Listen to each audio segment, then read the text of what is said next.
आज की video MI A1 2022 model है। इसमें ग्राफिक की दिक्कत है। तो इसमें ग्राफिक की दिक्कत है तो इसमें हम सिर्फ ओनली एक चेकिंग करके इसे हम रिपेयर करेंगे। और इस पे हम आपको एक चीज़ नया भी बताएंगे कि इसमें नया क्या चीज़ ऐड हुआ है जो MI A1, क्योंकि पहले का जो Redmi 9A था वो थोड़ा सा अलग था, बट इसमें थोड़ा सा अलग कंपनी ने न्यू ऐड किया है। वो क्या ऐड किया है तो आगे हम जब इसी फॉल्ट को रिपेयर करेंगे तो वो क्लियर हो जाएगा। तो इसको हम एक बार ऑन करके डायरेक्टली हम कोई भी चीज़ ना चेक करके डायरेक्ट हम फॉल्ट के ऊपर ही, जहाँ पर हमारा फॉल्ट है सिर्फ वहीं पर हम मल्टीमीटर की प्रोब रखेंगे और समय को ना वेस्ट करेंगे। फ़ोन को हमने ऑन किया, यहाँ पर फ़ोन हमारा, मैं यहाँ पर पावर बटन प्रेस कर दिया और फ़ोन हमारा वाइब्रेट कर गया। अब इसमें ग्राफिक की दिक्कत है तो आपको ग्राफिक तो नहीं दिखेगी, बट वाइब्रेशन भी आपको नहीं सुनाई देगा, क्योंकि इसमें इतना फास्ट तो वाइब्रेशन होता नहीं है। मैं यहाँ पर MI A1 का जो हार्डवेयर सॉल्यूशन खोल के रखा हूँ, तो इसमें मैं सीधा सीधा पहले जो हमारे VSN VSP वोल्टेज होते हैं उन्हीं को यहाँ पर मैं चेक करूँगा। इन्हीं से हमारा प्रॉब्लम पता चलेगा कि हमें प्रोटोकॉल लाइन को चेक करना है या हमारा VSN VSP लाइन को चेक करके पता कर पाएंगे कि हमारे किस चीज़ में दिक्कत है। तभी हमने मल्टीमीटर को डायोड मोड में लगा लिया है और फ़ोन को हमने ऑन कर लिया है। उसके बाद हम यहाँ पर इसका जो हमारा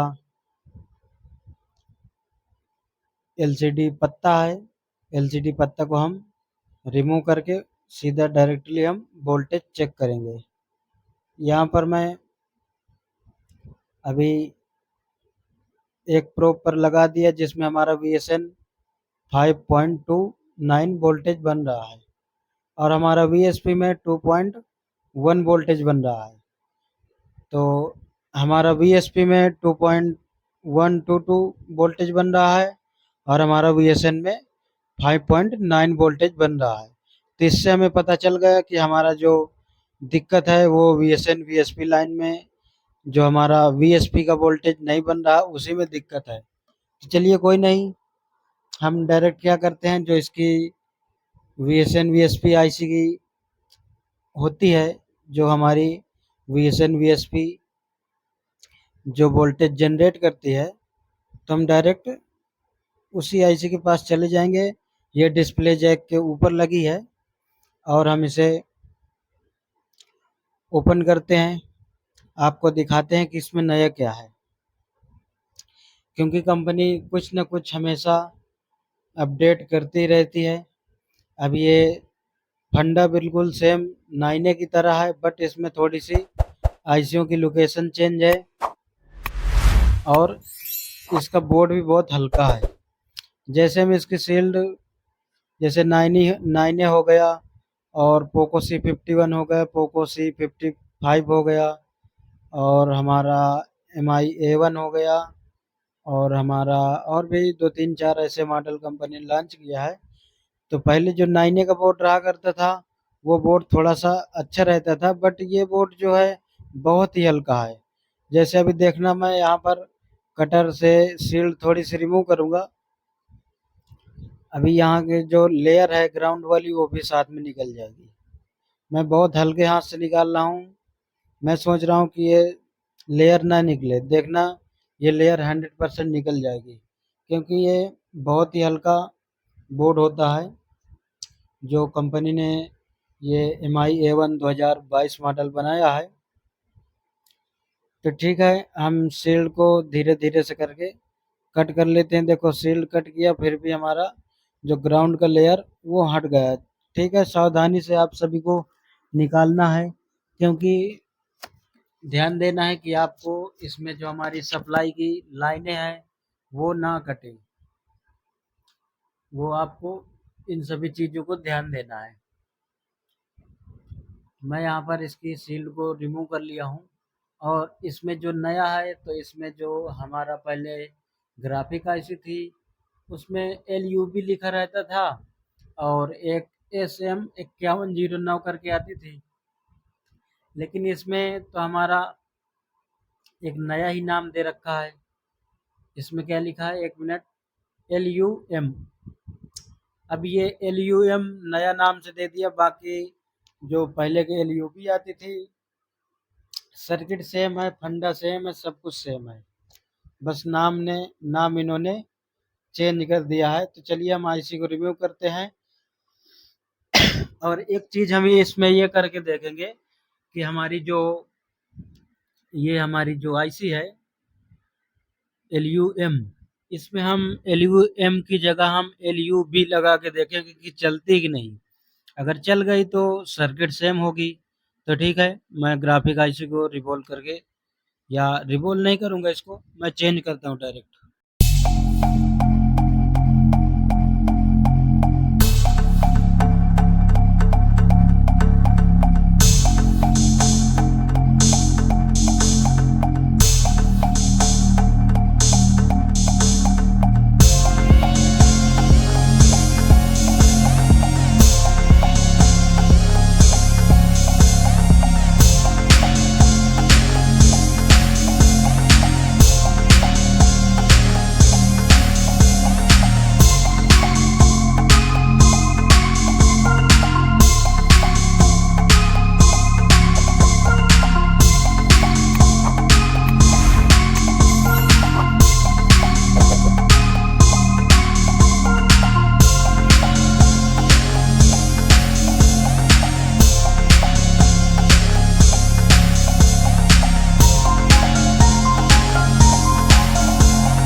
अभी मैंने ग्राफिक आईसी को फिक्स भी कर लिया और फ़ोन को ऑन भी कर लिया और मैं उसी कैपेसिटर पर वोल्टेज चेक कर रहा हूँ। यहाँ पर हमारा वीएसपी वोल्टेज 5 वोल्ट बन चुका है। वो हमारा माइनस का वीएसएन है और ये हमारा वीएसपी प्लस का है।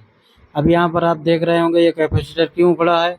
ये कैपेसिटर मेरा मल्टीमीटर का प्रोब मैंने थोड़ा प्रेस कर दिया था, इसलिए टूट गया है। ठीक है, इससे कोई दिक्कत नहीं है। आप लोग क्योंकि सोच भी सकते हो कि पहले कैपेसिटर था बट अभी कैपेसिटर यहाँ पर नहीं है, लेकिन वो मेरा मल्टीमीटर मैंने थोड़ा तेज से इसको प्रेस कर दिया तो कैपेसिटर का कोना थोड़ा सा टूट गया, तो फिर मैंने उसको रिमूव कर दिया। यहाँ पर आप देख सकते हो कि हमारा वोल्टेज भी बन गया और ग्राफिक भी हमारी यहाँ पर आ गई है। अभी मैं माइक्रोस्कोप का कैमरा से आपको दिखा रहा हूँ। यहाँ पर एरोप्लेन मोड आपको दिख रहा है ना, तो अभी मैं इसको दूसरे कैमरा पर आपको दिखाऊंगा और एक बार मैं फिर से आपको यहाँ पर फिर से एक बार वोल्टेज में चेक करा देता हूँ।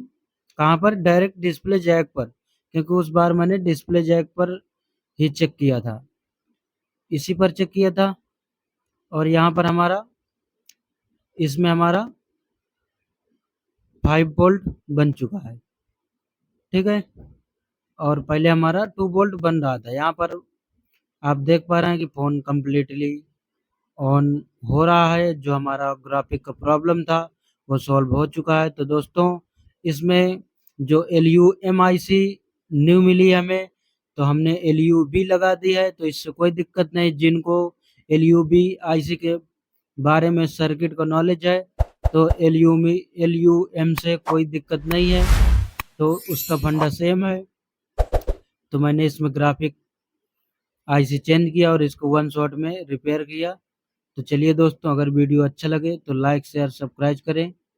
और ये फ़ोन कम्प्लीटली ऑन हो चुका है, मतलब ऑन की दिक्कत नहीं थी, ग्राफिक की दिक्कत थी। तो ग्राफिक का प्रॉब्लम था जो सॉल्व हो चुका है। तो मिलते हैं किसी नेक्स्ट वीडियो में।